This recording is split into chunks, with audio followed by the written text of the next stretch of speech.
Oh yes, it's Monday night. Hello. Virtual beer show. My name's Erin of the Cascadian Beer Podcast. Thanks so much for tuning in. Really appreciate it. Just a quick check to make sure we're everywhere. Yes, we are. Cool. The broadcast system works. That's always a big bonus. Hey, it's Monday night. I hope you had a great weekend. Thanks for everybody that tuned in for the Stay Home Pub Quiz on Friday night. We had close to 50 teams this week, so that was exciting, and sorted out the internet dramas as well. So, I mean, that was a lot of fun. And then what else we got going on? Oh, next week we are doing the virtual beer tasting with friends of the podcast, Wheelhouse Brewing from Prince Rupert. They've set up a special beer tasting package for you. So if you go to their website, the cutoff is tomorrow. So you got to get your order in by tomorrow. And if you're in British Columbia, they'll mail the virtual beer taster pack right to your door. There's 4 beers in there that we're going to try together with Craig on the live stream. So very, very, very much looking forward to that next week. But tonight I'm really excited because I have a guest that I've been trying to team up with for a very long time.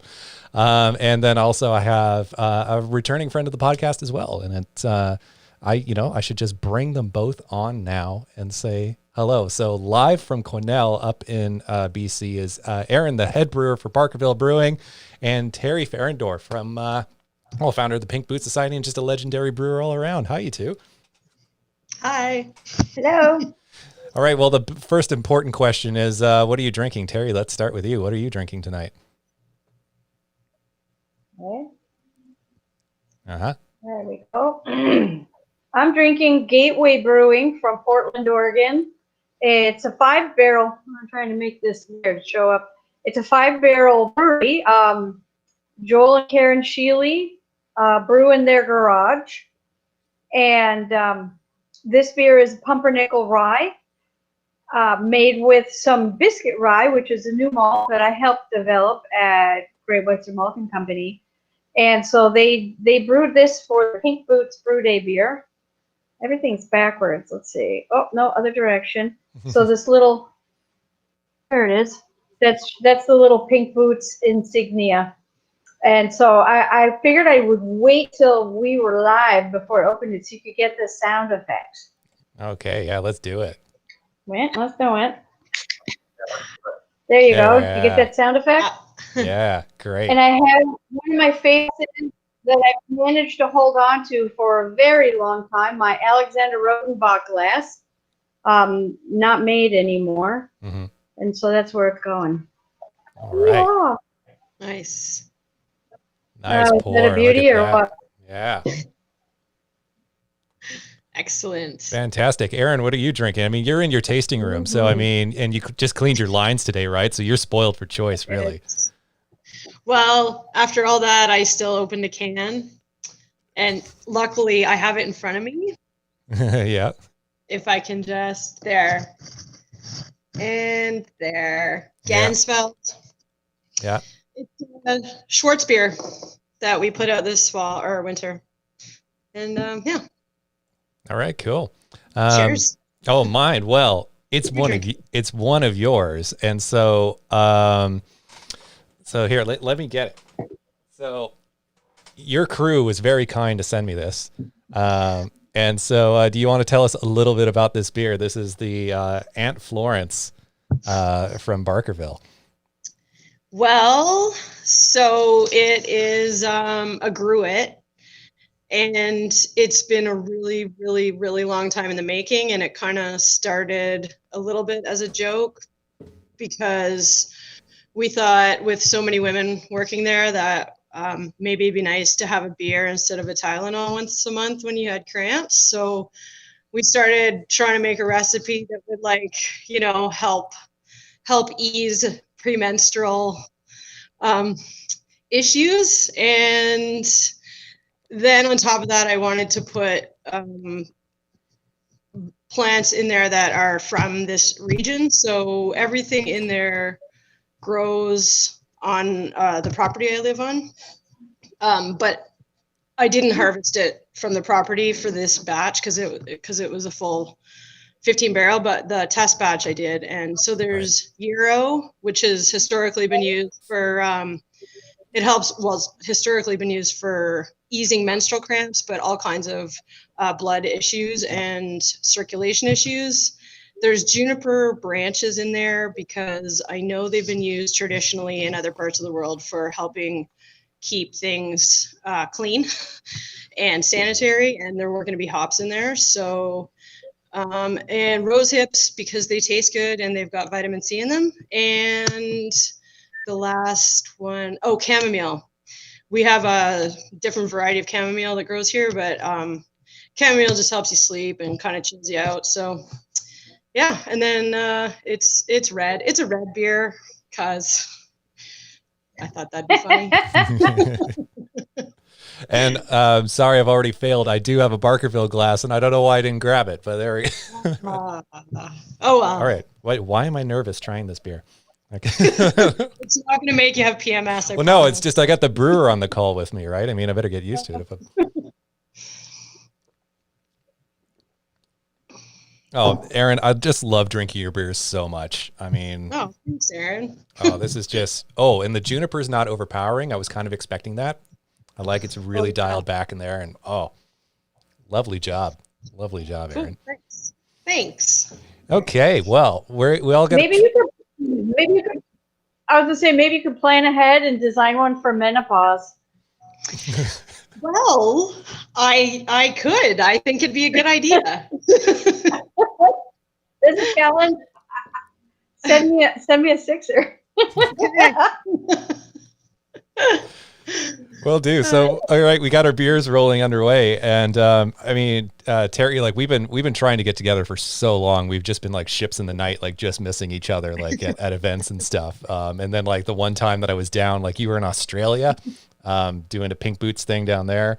Yep. And so thank you so much for coming on. And if anybody has any questions on the live stream at all, chuck them in the chat, and we'll put them to our guests. But really, Teri, I mean, I want to ask you my favorite question to start with is, how did beer find you? I would say beer found me when I was a few months old.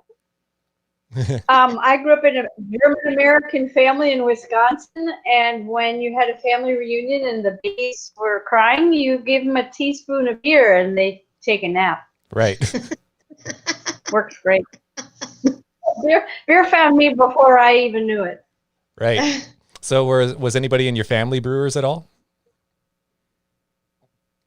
Oh, nope, not at all. None. All right. So then, I came by that myself. All right. And so, then how did you get into brewing then? Was it starting home brewing, or was it just some kind of accident that, what?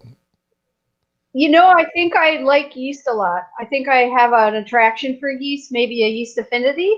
And I remember being a kid and wanting to make homemade bread, and no one in my family made homemade bread.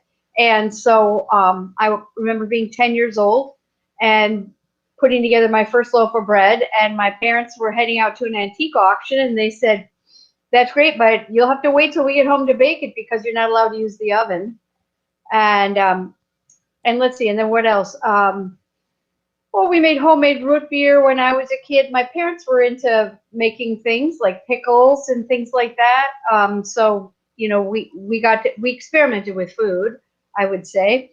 I remember being 9 years old and going to the church bazaar, like a rummage sale, and I found a little booklet on how beer is made, and I was so excited. It cost me 10 cents, which was my whole week's allowance at the time. That just tells you how old I am, I guess. And so I took my dime and I bought that little booklet and I brought it home, and I was so excited. I was going to learn how beer was made. And I opened up the booklet and it said, "Oh, you need mash presses and all these giant machines." And I thought, you can't make beer unless you have a factory. And I was really, really disappointed. When I was in college, we had to give a how-to speech. And my speech was on how to properly load a backpack. But one of my schoolmates gave a talk on how to make balloon jug wine. Well, that was it, off and running. Right. I went and got my Welch's grape juice and my sugar and my packet of baker's yeast in a bowl and my little gallon jug and my balloon. And I started making balloon jug wine. Right. And it was kind of strong, so we'd mix it with 7-Up and make wine coolers. And this was college in Wisconsin. It's a drinking culture there. So, we'd play Mexican dice for shots or whatever. We're drinking my my balloon jug wine, and then I had an internship. I was majoring in computer programming and business, and I had an internship in Minneapolis. So it's funny now when you're bored, you go to Google and look around. Back then, when you were bored and you didn't have a TV, you'd look in the yellow pages. Yep. It kind of goofy, but it's true. So I'm looking up beer in the yellow pages one day just for fun, and I saw home beer and winemaking supplies, and I thought, "Oh, that sounds like fun." And since I was into wine at the time, I went there and I started making wine. First, I was just making wine from like apple juice from the grocery store, but then I graduated to Gewürztraminer grapes in a can, grown from Australia, and peach wine made from canned peaches. I mean, we used to do a lot of crazy stuff. And then when I graduated from university, I got a job in California, and wine was so cheap. I'm like, well, gosh, I can get a decent bottle of what are they, Martini, Julio Martini, or whatever they were, J.M. Martini wine for $3.99 at Costco. So I'm like, well, that's no good anymore. I got to make beer now. So I switched to making beer at that point, and made beer for 3 years and had a good time as a home brewer, but I hated cubicle life as a computer programmer. So then I switched careers, and that's a whole nother story. All right. So what was the language that you were programming in for computers? Oh, now you're going to date me, man. COBOL. Right. Yeah, thanks. People are going, okay, how old is this chick? Old. Old enough to not want to be there anymore. Yeah. Beer's better. But there was a Beer builds better bodies. Yeah, there you go. But there was an event that happened. Was it your first job at the brewery? You had kind of a major incident, and from that, you really pushed for safety practices in breweries after that, right? Yeah, I became a safety poster child. Not necessarily what I would have wanted to be, but Yeah, hey, not the circumstances that you wanted. Yeah. Well, as a matter of fact, in 4 days on May 1st, I have my burniversary, which is not something you want to celebrate. Yeah. Let's see, how many years is that? 89. That'll be my 31st burniversary from my major accident. It's not something I wish for anyone else. 10 years after the incident, I was asked to write about it, so I did, and it was published in American Brewer Magazine, and it's on my website, My Worst Day in Brewing at terifahrendorf.com. And it's scary, and if you read it and you're scared, good, because I want to scare you into safety. And safety is huge. Mm-hmm. I know a lot more about burns. It's interesting. Right about the time I started Pink Boots Society, I also started something called the Burn Brewer Network. Just maybe a couple of months later or a year later, the Burn Brewer Network. I didn't know that Pink Boots was going to be humongous, and it would take all my free time for 9 years. Being a member of the Burn Brewer Network is not something anybody wants to join. However, my goal was to have a support network if people were burned and needed to talk to somebody, because when I was in the hospital for 3 weeks recovering from my second and third degree burns and my skin grafts, etc., I just wished there was somebody I could talk to. There, unfortunately, as Chris Swersey, a friend of mine, and he is also the judge manager for the Great American Beer Festival, has said, there's no such thing as a non-burned brewer. You're just a brewer who hasn't been burned yet. And that was something that I would have liked to have had the bandwidth to actually follow through with the Burn Brewer Network and build more awareness. Matt Stinchfield, the safety coordinator for the Brewers Association, did a great presentation at the CBC last year, 2019. I did not attend, but I just watched it actually yesterday, and it was really good. And people need to keep safety in mind, especially burns. They're devastating. I mean, just devastating. I mean, it's so devastating. And I only burned 11% of my body. Some people, like Carrie Caldwell, she burned over 30% of her body. I was in the hospital for 21 days. I had to learn how to walk again. I was starting a new job. I had no hair because I used my scalp as my skin graft donor site. That was a good decision. I didn't know it at the time, but your scalp has a rich blood supply because of your brain, so it healed rather quickly. And if I have scars, they're under my hair. No one can see them. But I mean, my political affiliation changed. My favorite color changed. I mean, you even subconsciously, not consciously, reevaluate your entire life. And you figure out who your friends are. You figure out what's important to you. And I'm in the hospital thinking, holy crap, do I really want to be a brewer? It's clearly a dangerous job. And I had to have a heart-to-heart talk with myself. And I decided, I haven't accomplished what I set out to accomplish. So I am not done with brewing. I hope it's not done with me, because that accident happened only, let's see, about 2 months into my professional career. Wow. So it was really, really early on. And I am so glad that I stuck with it. But it really took some major mental work to get past that. You really lose your identity in a certain way. I mean, my hair was shaved off because my skin grafts came from my scalp. So I had first I had no hair for a pretty long time. And then I had a little crew cut. It wasn't that cute either. And it wasn't popular back then to have girls have cute crew cuts in 1989. I spiked it as a lot longer, put on tips on it and stuff. And so I tried to make it cute. But mostly at first I just wore a hat, because you're not just dealing with a crew cut. You have a scabby head. I mean, you could see your skull through that. Oh. Anyway. So yes, it's scaring you. Good. That's good. I want you to be scared. Yeah. And I don't want you to go through what I went through.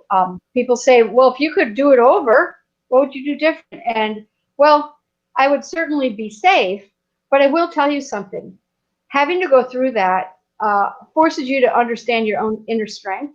And I would not be who I am today had I not gone through that experience. And in fact, Pink Boots probably wouldn't have been born had I not toughened up through that experience. And yet, I would never, ever wish that on anyone, not even my worst enemy. And I don't have any enemies, but if I did, I wouldn't wish it on them. True. All right. Erin, do you have any questions there? No, I actually think I read that story on your website. I've been on your website a couple times and used your lab manual. And yeah, I'm afraid in the brew house, so of the kettle boiling. I'm afraid too. It's good. It's very good to be have respect for the equipment and the potential injuries. Yep. But so from that, I mean, you mentioned Pink Boots. So what was the seed that planted that idea, and what was the whole starting of the Pink Boots Society? Okay, well, it must have been nuts, but I did it. And I will say that, as I said, it took about 9 years of my free time. When I fired myself after 9 years, my husband was pretty happy that he got his wife back. But I kept going. I got to tell you this. I kept going because I kept telling myself, if not me, who? If not now, when? And I knew that Pink Boots had to be born. There was no doubt in my mind. It had to keep going. And it was probably the hardest thing I've ever done because I am an artist. I am not an administrator. And I can create things and start things, but damn, keeping them going is hard. Oh, I can relate. So, backing up to the seed of what caused Pink Boots to be born is I had been working as a brewmaster for 19 years, and this was in 2007.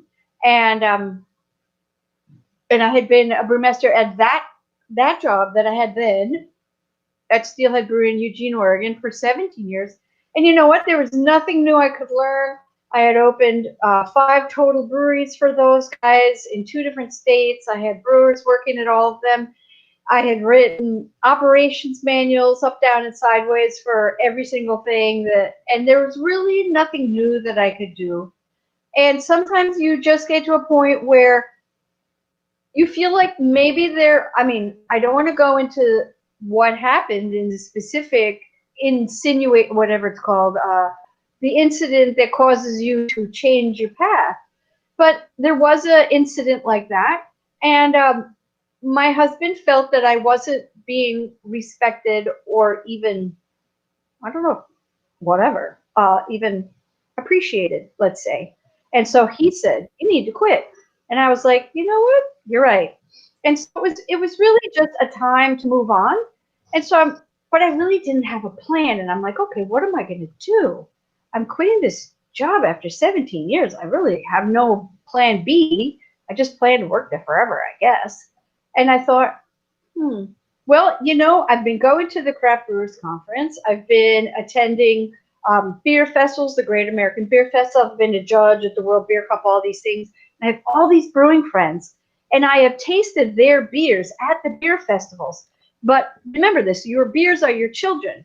And are they behaving as well away from home as they do at home?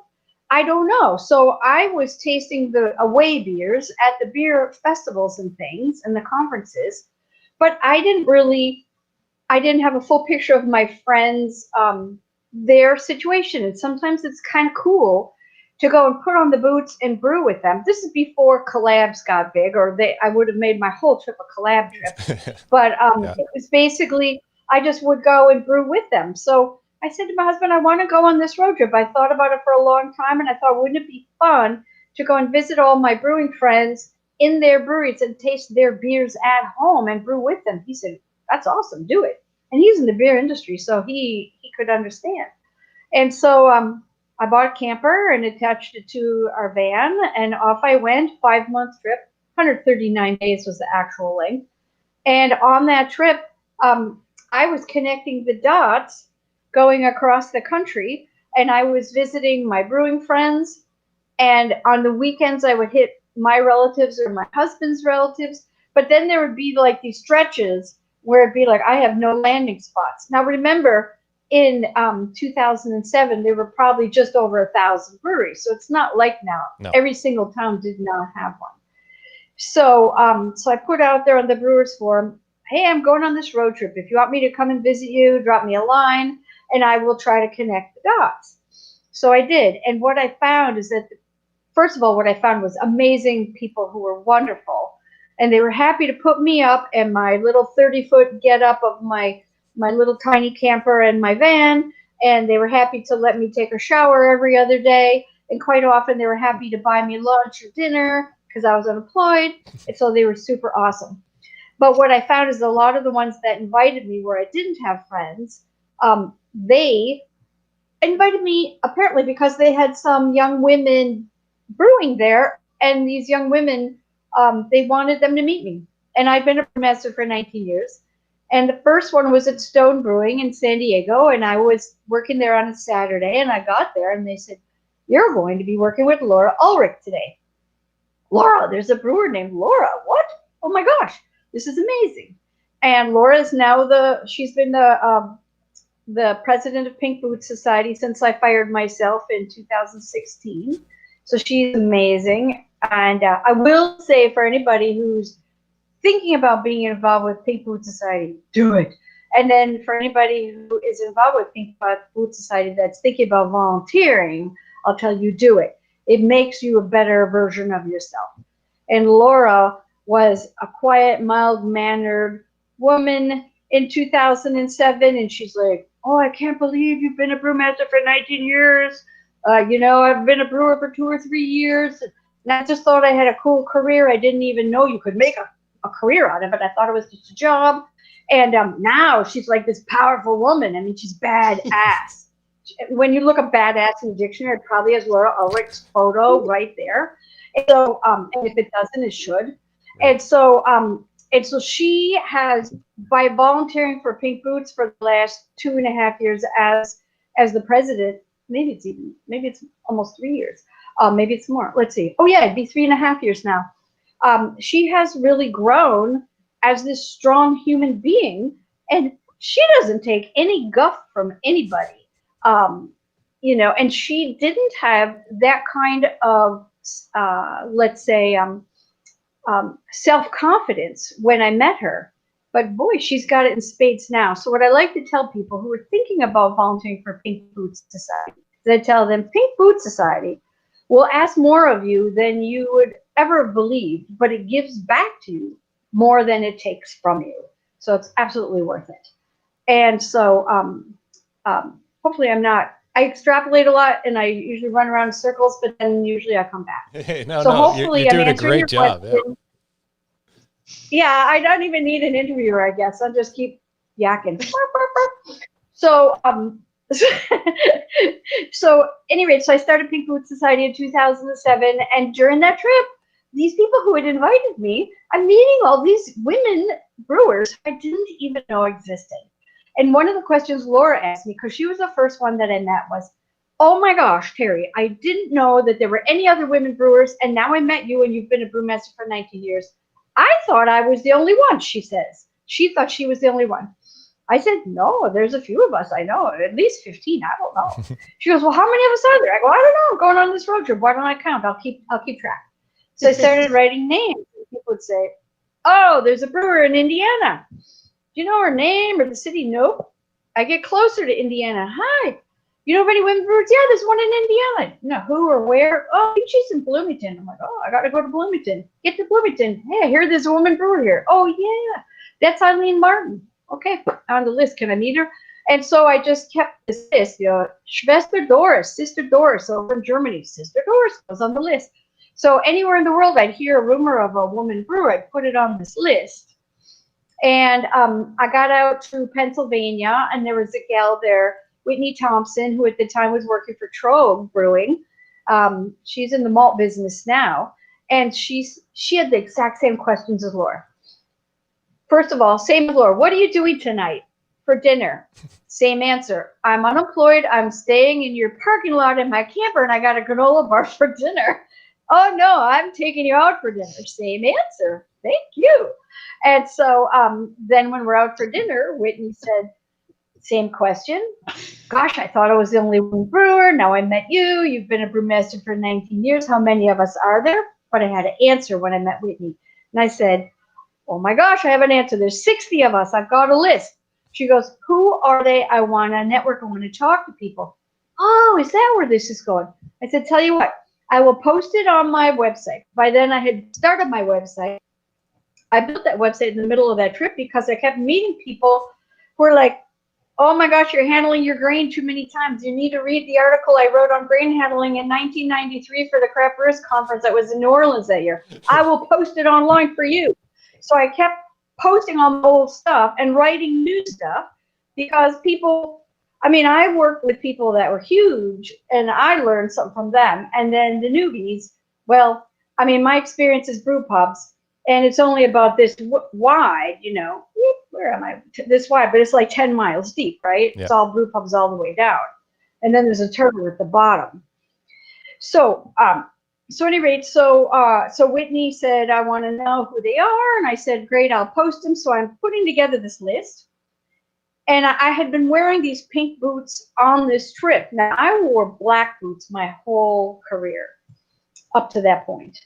And I was talking to my husband. I said, I'm going on this trip, and a lot of people are going to meet me, and I'm going to be the first woman brewer they ever met. And they're going to be just like those construction guys when I first walk onto our construction sites when I was building the 5 brew pubs for Steelhead, and they go, hey, little lady, are you lost? And I put on my big girl voice, and I go like, I'm your brewmaster, and I'm going to be working with you for the next 3 months. And so so I thought, well, here I'm going to be on this trip, and no one's met a woman brewer before. And I thought, well, pink is kind of the ubiquitous, let's say that again. Pink is kind of the ubiquitous color associated with females. So, and boots, rubber boots, are the ubiquitous piece of safety equipment and PPE, as PPE is a very popular word these days. Yep. And so, so I thought, wouldn't it be cool if I had some pink boots? And I didn't have any. And then just before I left, his mom, my mother-in-law, she had found some rain boots and shipped them to me. So I went out on the forum and I said, oh, I'm going to be wearing these pink boots. And I got to my first place, which was Deschutes Brewing. And I'm in my camper and I'm getting up at 6 a.m. and I got to go in and brew. And I'm looking at those black boots I wore my whole career and those pink bubblegum. Oh my God, are they flashy boots? And I'm like, I can't wear those pink things. Oh my God. I'm not even a pink person. And so, but I'm wearing pink in honor of Pink Boots Society. So I put on the black boots and I went in and they said, wait, where are your pink boots? I said, they're in my camper. They said, go and put them on. And I go, oh, people want to see those pink boots. So then I wore them the rest of the trip and I made sure I took photos with them and I blogged the whole trip. What did I blog it at? roadbrewer.com. It's out there still. And so, so anyway, so I'm wearing these pink boots. And so Whitney says, I want that list of women. I said, I'll put it up on this website that I built. See, I told you I'd circle around. And so I'm looking at this list, and I could have called it List of Women Brewers. But I thought, well, that is so lame and boring. And, you know, when I quit my job at Steelhead, when I had been a brewmaster for 19 years, and all of a sudden I was unemployed and I'm going on this road trip, but I had a complete identity crisis. Oh my God, I'm not a brewmaster anymore. I'm nobody. And so I had to give myself a title. That's where I came up with Road Brewer. And then people kept saying, oh, we need you to email us updates. I'm like, I can't do that. That sounds like too much work. I said, tell you what, I'll do a blog. Now, I never did a blog, but you can figure these things out, right? So I did the blog, and I posted up around my whole trip. So back to where I was with Whitney, I said, I'll put this list up, and I'm putting up the list, and it's a list of women brewers. And I'm like, it needs a name, a snazzy name, a soundbite. Road Brewer is my new title. And this is kind of the pink boot tour because I'm wearing these pink boots, not the black boots while I'm on this trip. And so I thought, well, there's those little old ladies that like to party called the Red Hat Society.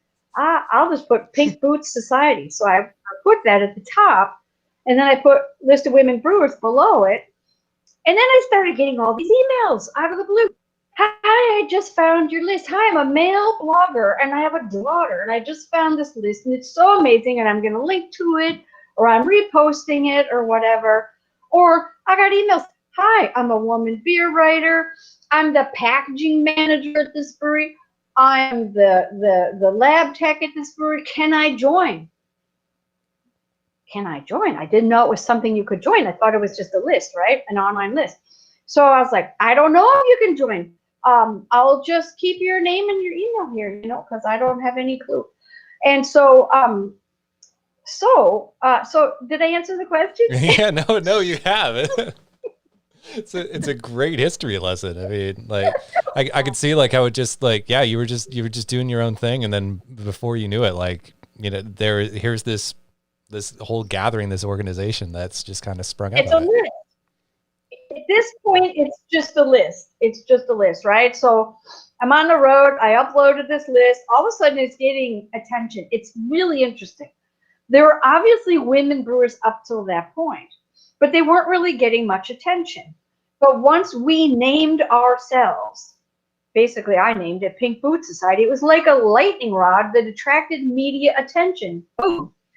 And so, you know, if there's a group out there, Black brewers, Latino brewers, whatever, and you want to become something, and you feel it's important to help your subset of society to become mainstream, shall we say? I mean, Pink Boots, the goal of Pink Boots is that there's so many women that we stop talking about women in the beer industry, and we just talk about the freaking beer. That's all we want to talk about. We don't want to talk about, gee, what's it like to be a woman in the beer industry? I don't know what it's like to be a man in the beer industry, so how can I compare? I have no clue what it's like to be a woman in the beer industry. It's just what I am. So let's stop talking about women in the beer industry and just talk about freaking beer and our amazing technical skills and all those things. But what I say to any subgroup who wants to actually, say, gather media attention and become something is name yourself. You become a lightning rod for media attention. I'm here. I'm on an interview. What do you know? And so that's what happened with Pink Boots. And then I got back from my road trip, 139 days. And by then my husband had got a new job in Portland. So we moved from Eugene to Portland. And at that point, I realized, I'm just trying to gather names of women I can find anywhere in the world and build a website and kind of do this thing because I was unemployed at the time in between jobs. And so I realized that the next Craft Brewers Conference, which was in spring of 2008, was going to be in San Diego. And that's where Laura Ulrich, that first woman who really helped inspire me to start Pink Boots, where she lived. So I called her and I said, hey, Laura, should we have a meeting of the women on this list? She said, absolutely, let's do it. So she helped organize with Jessica from Gordon Biersch, and they put together this really wonderful meeting. And we had 16 women brewers attending. And I invited the women beer writers because I thought, this is historical. We have never had in the beer industry a room with just estrogen in the room. And we got to do this. And there were male beer writers and journalists that said, hey, this is historical. Can I cover it? And I said, no, send a woman. We don't know what it feels like to have only estrogen in the room. So send a woman. And so that's what we did. We had the 16 women brewers, and they had not met each other, even though some of them didn't live that far away. So they brought beers to share, and they're like, yak, yak, yak, and they're tasting each other's beers. And it's really interesting because I had been so immersed in a male-dominated beer industry for so many years. Literally, I was the only woman sitting at the table that I basically had learned to speak like men speak, which is, and my parents also have a male-dominated speech form. Men typically speak in statements. Whereas what I found from trying to run Pink Boots Society and grow it is that women speak in questions quite often. It's not always gender-based, but it can sometimes be that way. So whereas I was used to, say, a meeting of brewers where a brewer would say, here, try IPA. And the other ones try it. And somebody asks, well, how many IBU did you use in that?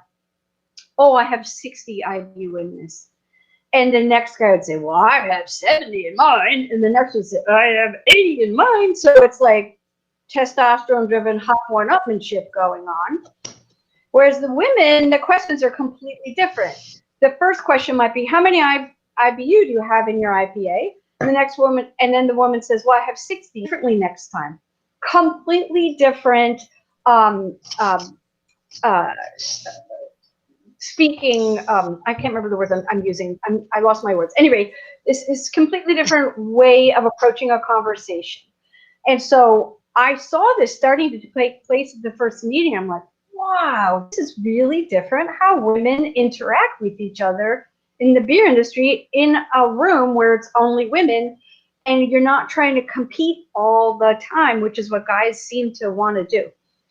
So, so that was really awesome. And the women were just like so excited. Yak, yak, yak, yak, yak, question, question, question, yakking with each other. And so I went and I knock, knock, knock, knock. I'm calling the meeting to order. And I said, okay, ladies, I said, we're going to do some voting. They're like, what? There was 22 of them total. Remember, 16 women brewers and 6 journalists, women journalists. I said, okay, first of all, are we a list, an online list, or are we an organization? Conversation, pass the microphone, everybody got to talk. And pretty much the journalists held back, and it was just the women brewers who were talking. And so we did some voting, and they voted to be an organization. And I said, I don't know what that means, but I'm probably going to need some help. So then I said, okay, another question, ladies, who are we? And they're like, well, Teri, look around. We're women brewers. I said, look again. I said, there are 6 women beer writers here, and they have all asked to join. So there was a lot of discussion about who are we? Are we craft brewers only? What about big breweries? What about the supply side? What about maltsters, hop growers? You know, and if you work at a brewery, could you be an accountant, or do you have to be a brewer or a cellar person? What about the lab? I mean, where do you draw these lines? And so one of the things I reminded them during that vote is if we don't stand for something, we stand for nothing. So we must stand for something. Two of the women wanted to allow men to join. And I said, I think you guys are going to be outvoted here because I'm not really seeing enough support for that idea. I said, do remember that there is the American Society of Brewing Chemists, and there is also the Master Brewers Association, and we don't need to replicate anything that's out there if we're going to be an organization. And so I said, keep that in mind. And so when they voted to represent three things: women, beer, professionals. And so I was really proud of them for that. And of course, you have to define women, right? You have the women who, like myself, are born women. And there are some women who self-identify as women that were not born women, or they were actually born women, but their families didn't think so. At any rate, if you self-identify as a woman, we're good. Come on in. Beer, okay. We've had requests from cider makers, whiskey makers, kombucha makers, wine makers to join Pink Boots. It's like, well, right now we're beer. I mean, these things could change. These definitions could absolutely change, but that's what they are right now. And then professional, how do you define that? Homebrewers, no. But if you earn 25% of your income from beer, yes. So I've had women come up at meetings and say, I don't know how to earn income from beer. I said, well, what do you do right now in the beer industry that makes you want to join Pink Boots? There was a woman who emailed once, I'm president of my homebrew club. I teach homebrew classes every month or whatever, and I'm sitting for the Cicerone exam. I'm like, why aren't you earning any money from this? I'm like, I think pretty much everybody who is taking your homebrew class would probably pay $25. And then Cicerone, oh my gosh, this is a skill. You're paying for that. Find 3 restaurants that don't have a beer menu. Offer to write a beer menu for them for free, as long as they're willing to write you a good recommendation. And then take that recommendation and go sell yourself and write more beer menus for people. There's another gal that said, my boyfriend is the brewmaster at this brew pub, and I do all the social media. I said, how much do you social media? Oh, about 200 tweets a month. I said, $1 a tweet until you hit $50. That's the cap, and the rest are free. But you're earning $50 a month then. I mean, you got to earn some income. You can't, here's the thing. Society has encouraged women to work for free since cave person ages or something, where we've been giving it away because, we're in the home, we don't earn any income. But the thing is, we live in a society where your value is judged by the money that you bring in. And so it's not fair to be asking women to be all the Uber volunteers and super volunteers in the world.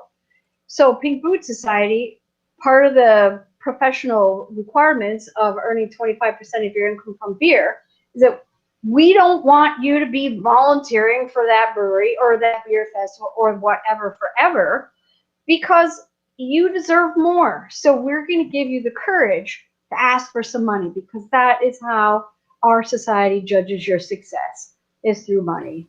So we earned it, and we're going to take it. Mm-hmm. Nice. And then the Pink Boots Society was born. So yeah, cheers to that.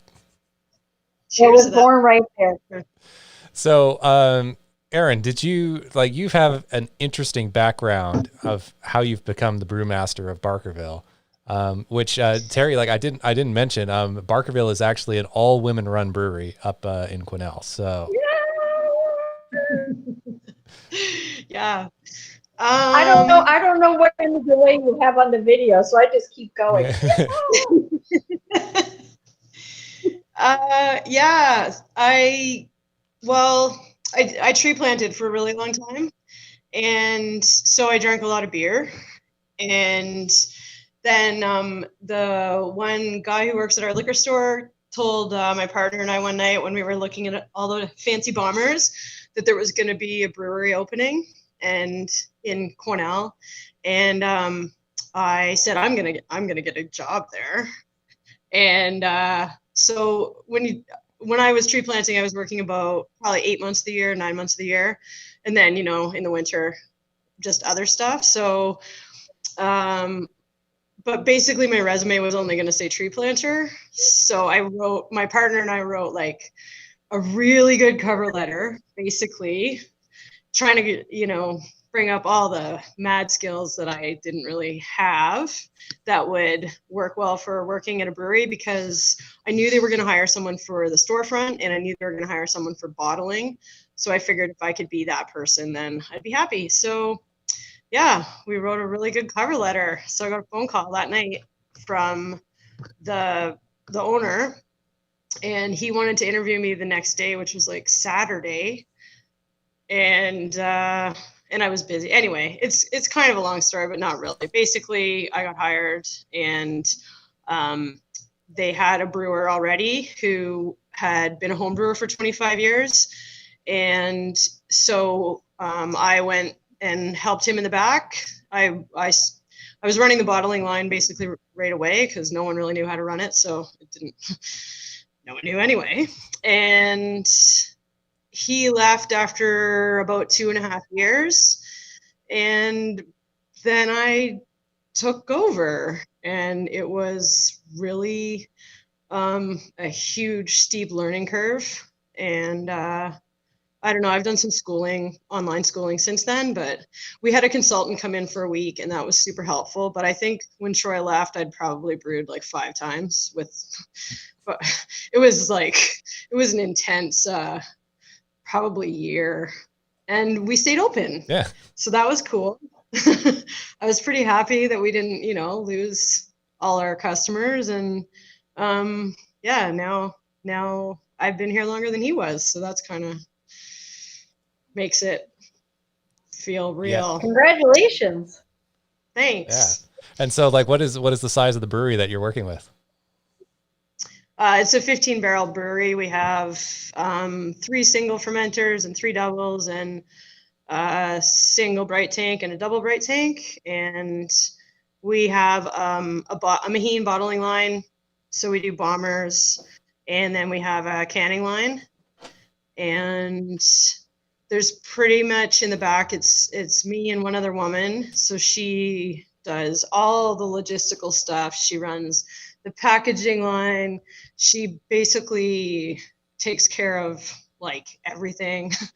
And so we were hoping to hire a 3rd person this summer so she could learn how to brew, but that's probably not going to happen. Given the current state of things. Yeah. The world. Yeah. So, but that's fine. I mean, we're good. We're fortunate that we have a packaging line. So yeah, she's been canning a lot of beer. A lot. Right. So with that, I mean, when did you discover the Pink Boots Society? Was it right away, or who pointed it out to you? I think I actually found a column in there used to be the Craft Beer News. I think it was published in Vancouver, and there was a column written by our Pink Boots chapter president, Lundy.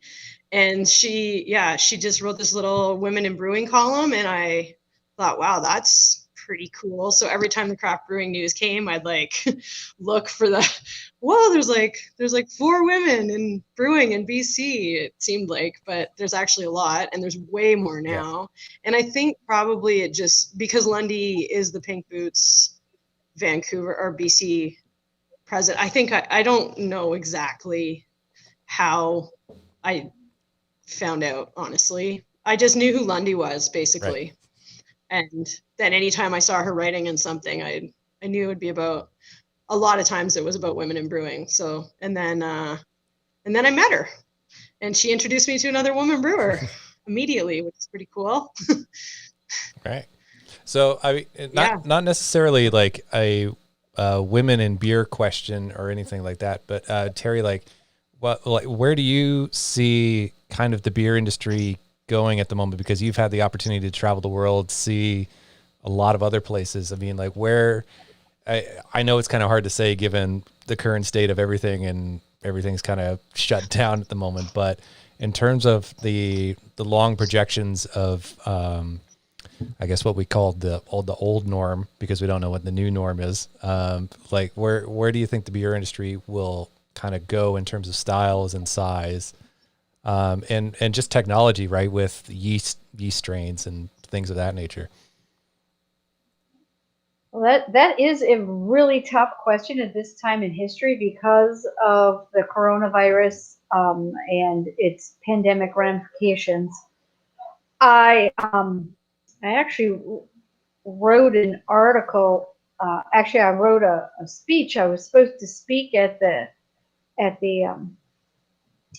Calgary, the Alberta Craft Brewers Conference on innovation and how to basically think outside the box and based on past trends, how to try to predict the future trends in beer styles. So this is a timely question. It's just that it's very difficult to predict with what's going on. So what I would say is that right now, what we're seeing is not what I would have predicted. I would have predicted that draft, small breweries with draft would still be a strong business model. It's not right now. Cans right now is where it's at. Now, it was heading toward cans anyway and away from kegs anyway. Yeah. But that particular trend has been accelerated. I would say that large package formats right now are strong because nobody's going to go and buy a 6-pack or one bottle of beer. They don't want to go shopping very often. So they're going to buy a case or a 15-pack or whatever, something a large format, which is giving a huge advantage to, let's say, Molson Coors and some of those larger breweries that are set up for that. And also people are feeling a little budget conscious. You know, is my job going to last or did I lose a job? That doesn't mean I'm going to stop drinking beer. I just might drink different beer. So now when we come out of this, no crystal ball here, that's for sure. We will probably have fits and starts as we come out of it. You know, we might get a small reprieve in the summer, but with Singapore being sunny and 95 degrees and getting hit with their second round, I don't think we're going to have much of a break over the summer. So we may not see a break until spring or I've even heard fall of 2021. So we're going to have to project a little bit farther out. So what's going to happen in that time?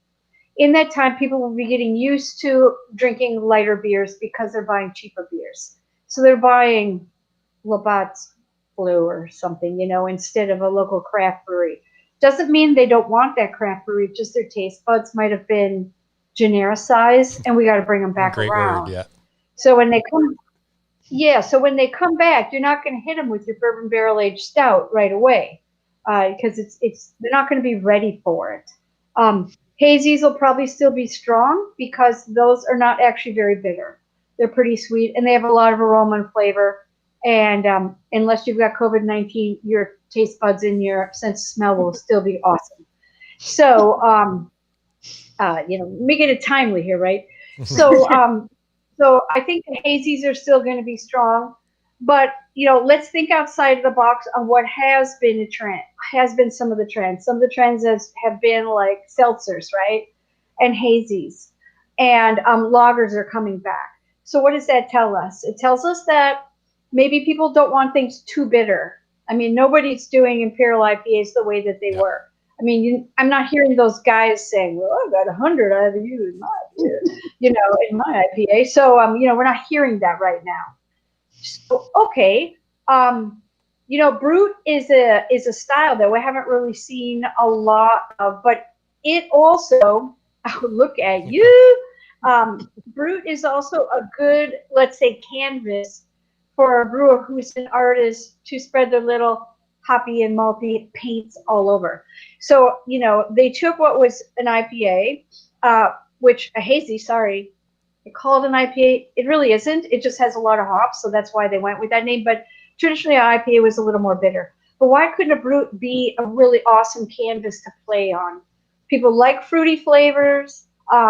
They like bubbles. Everything's going to have bubbles.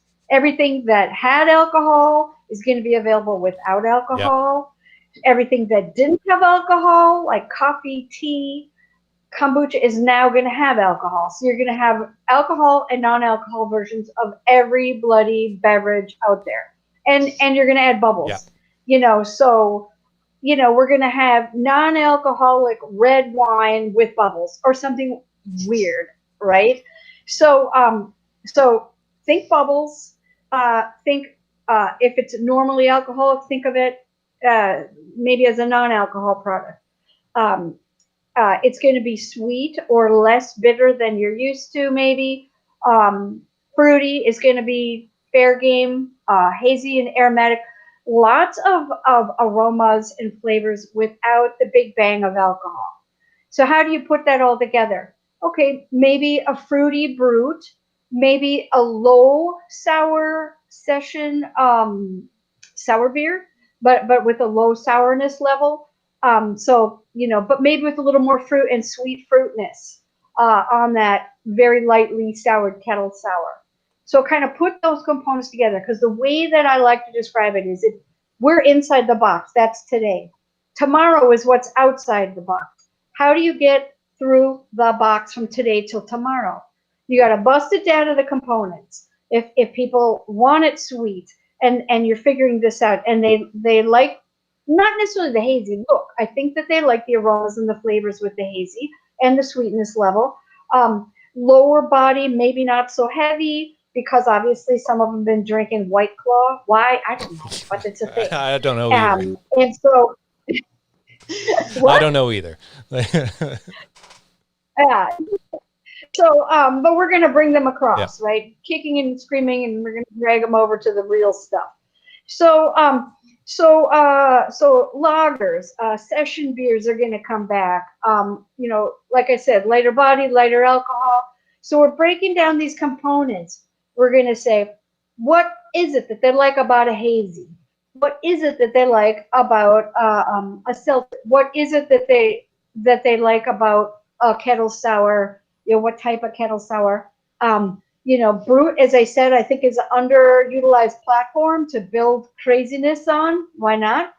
And so we're breaking down these components, and then that box becomes porous. This is the thinking outside the box thing. So we're going from today into tomorrow by breaking down the component flavors and what we think people are interested in.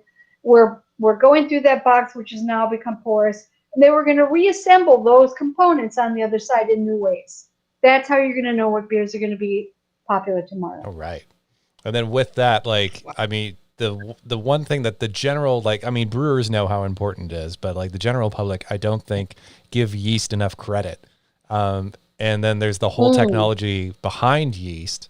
Where do you think we can go in terms of yeast development and health? And is that kind of the next frontier? Because a few years ago, malt was the new hops, right? So is it yeast turns time to shine? I don't know if malt has ever been the new hops. I would say yeast were the new hops. When we had the hop shortages, yeast became the new hops for a while. We hadn't really seen this bust out with all these bacteria and the different Belgian yeast and the kettle sours and things. But now we've got the Kvike yeast going on, and those have really clean flavors, not the Belgian type flavors. Some of them are quite tropical. So I might sneeze. Gesundheit. We have a lot of flowering trees here. We like to call it purple rain, but it's actually pink, and it's the petals falling out of those trees. So, so a little Prince attribute there, since his birthday was about 2 weeks ago. Okay, so I told you I wandered, but I always come back.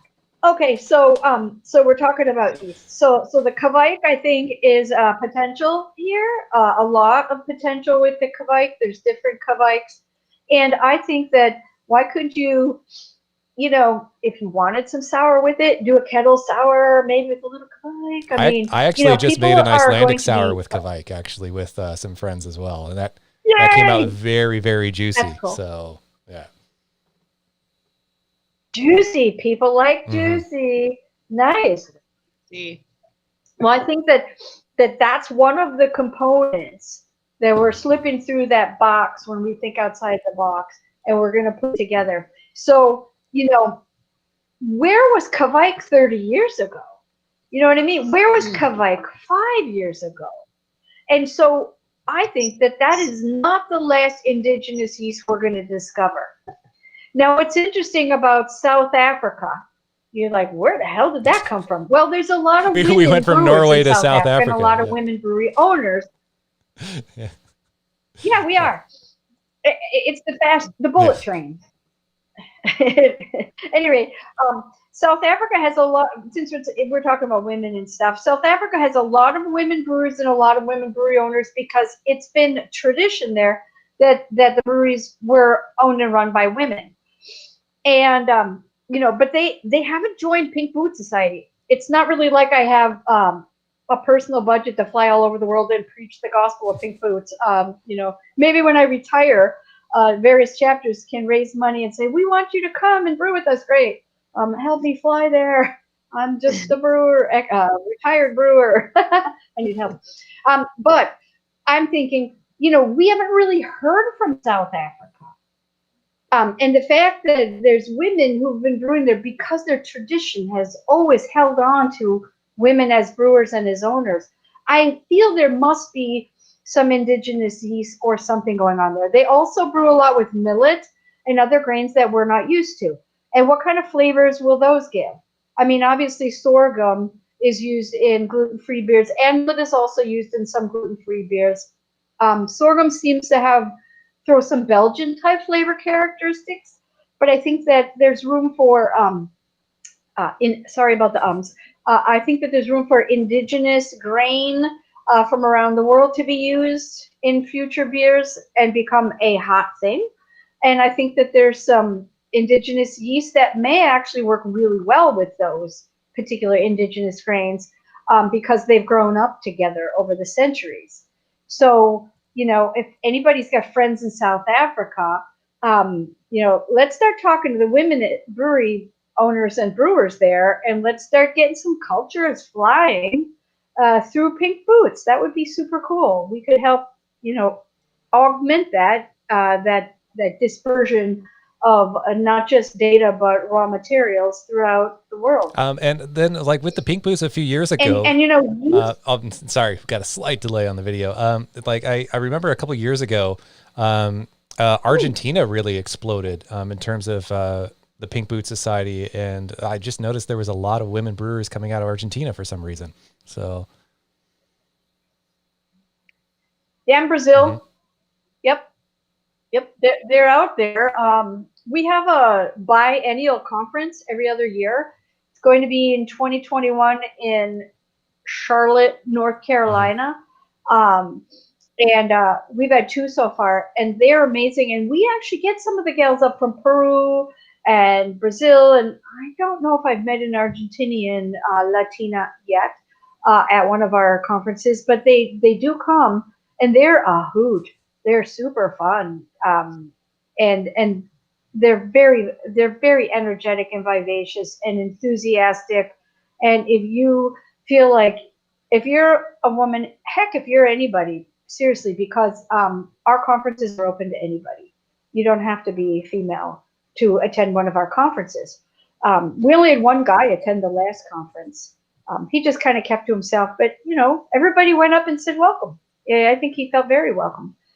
He didn't come to the bottle share, but he was there to learn anyway, and not necessarily to socialize.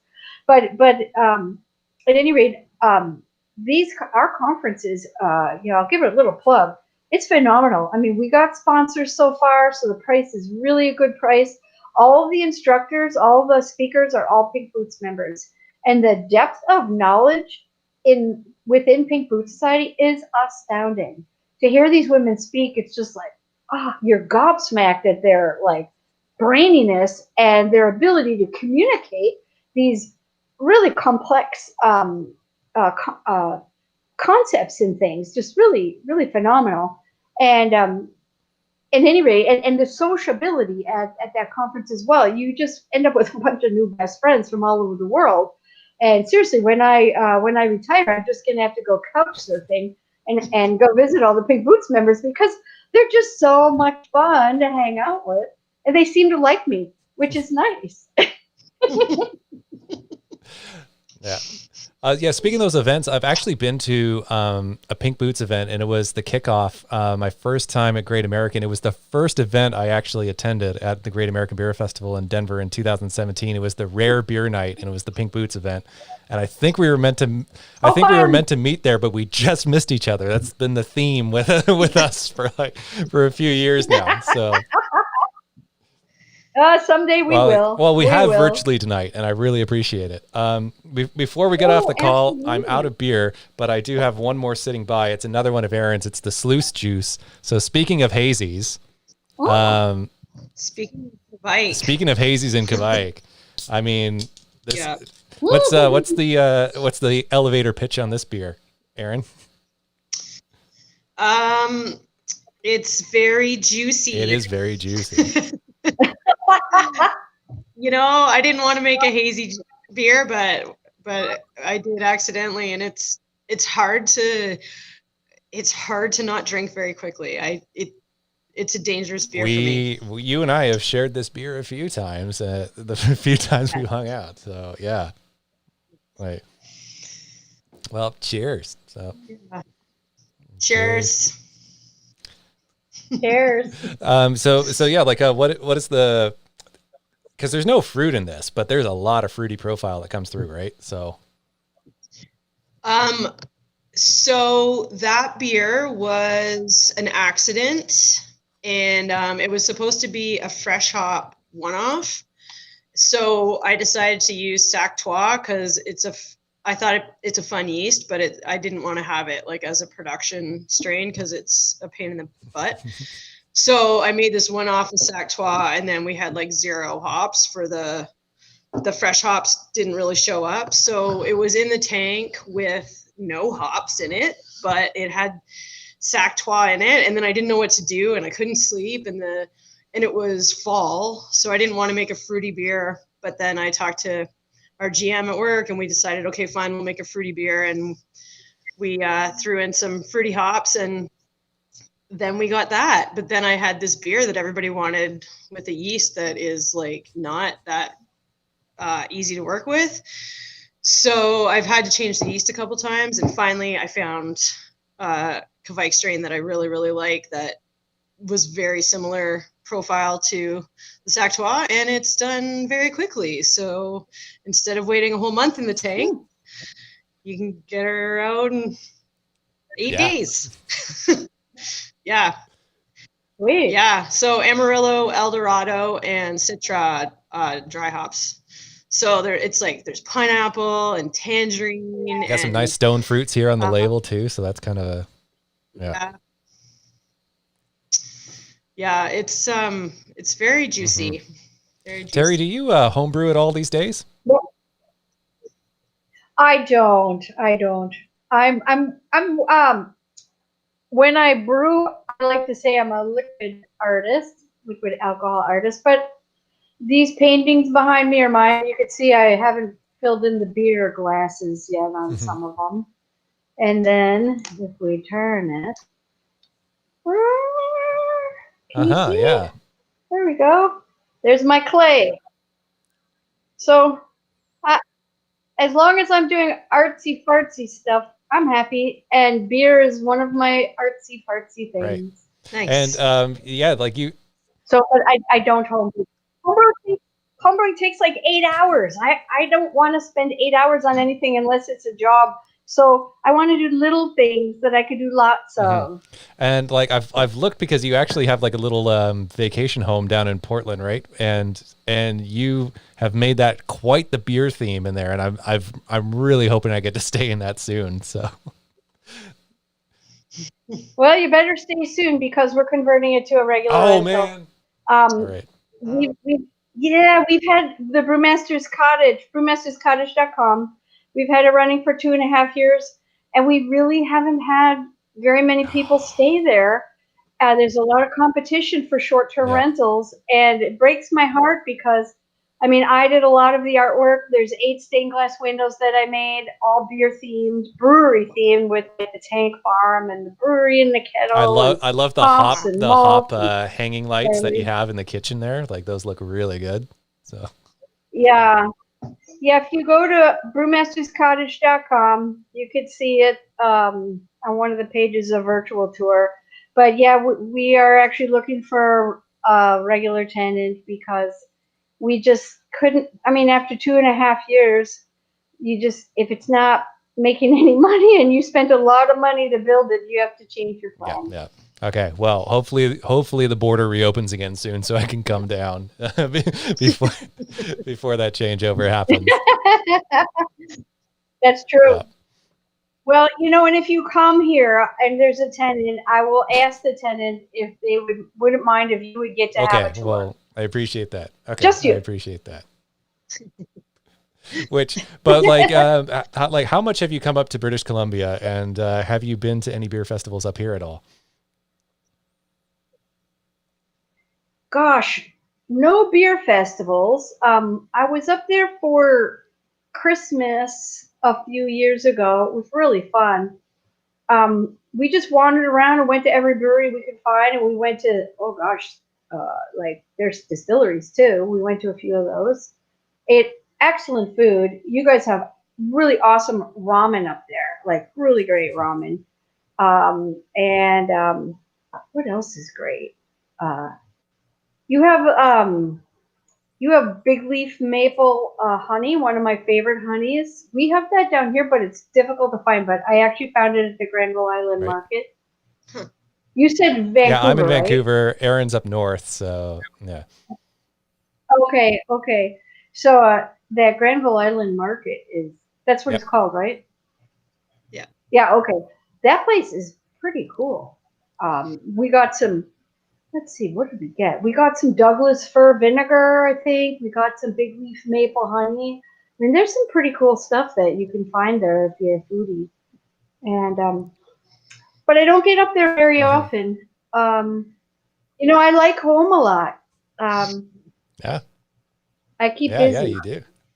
Well, speaking of interesting flavors of like Douglas fir vinegar, I mean, it's not originally Erin's recipe, but she has tweaked it a bit. But Erin, like one of your big sellers is like your birch stout, right?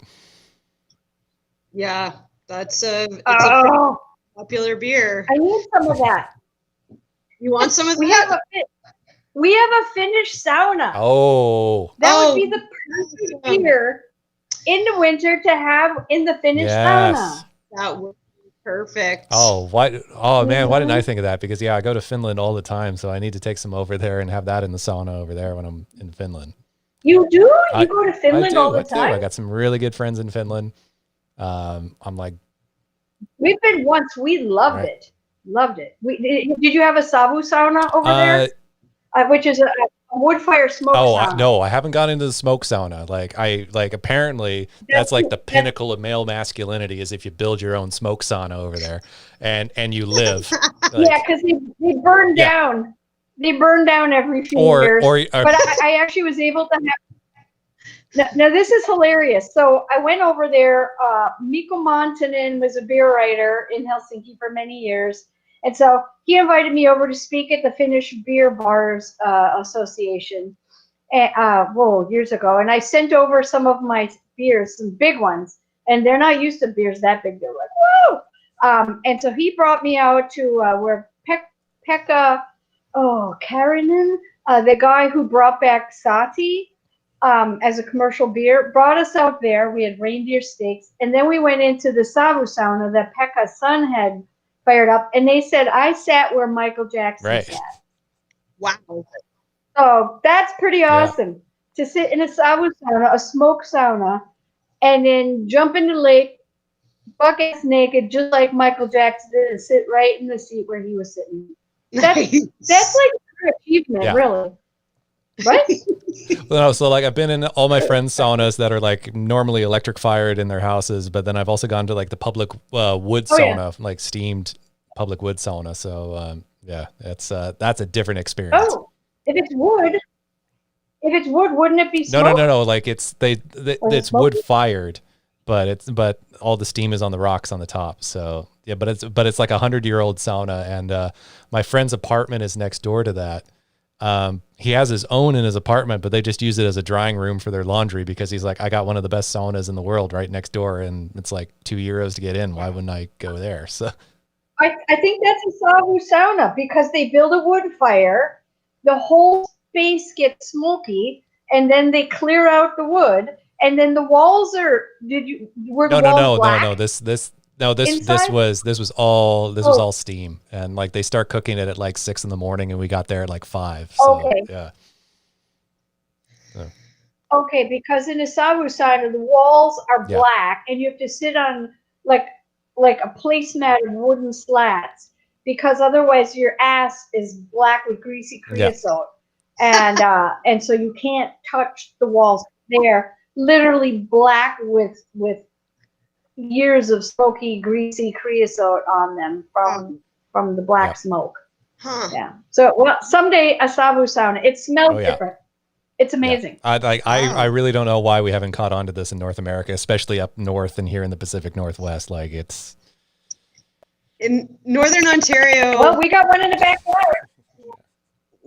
Yep. Northern Ontario, they got them everywhere. In Northern Ontario, well, you said you're from Wisconsin. I went to school in Thunder Bay, so pretty close.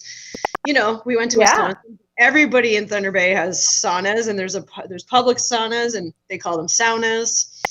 And even even my basement apartment had a sauna in it. It was pretty great. My husband's from the Upper Peninsula of Michigan, and even the Lutheran church there had a sauna in the basement. So he grew up with saunas. It was all settled by Finns, and so he had to build a sauna in the backyard. Awesome. Yeah. It's beautiful. Yeah, it's beautiful. Well, if you ever come and visit and you want a sauna, let us know, and we'll get it fired up. There's no way else to be saying no to that. I mean, especially if I'm bringing down some birch stout too. I mean, Erin should come down too. We'll come down and have a big party. But the reason why I mentioned British Columbia, I mean, I know he's watching the live stream right now, Erin, and I know he'll probably be very upset at me saying this, but one of my favorite beer festivals is up in Valemont, and I mean it's kind of a nice little kept secret, but honestly, it's my favorite beer festival. It's such a great time. Erin, you've been a few times. Like, sell it to Teri here so we can get her to come up. Well, one reason that it's very fun is that most of us camp in the campground. That's a very nice campground, and there's a river that there's runs kind through of it. There's kind of a removed beer festival from the beer festival.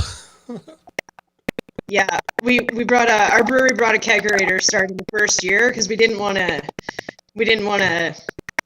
bring packaged product, but we sure weren't going to bring a pump. So we have a kegerator. We have it all like hidden under a tree, and the festival itself takes place at the airport, and so it's this big open space, and you're just in this massive valley surrounded by mountains, listening to good music, drinking good beer with great people. It is a really, really great festival.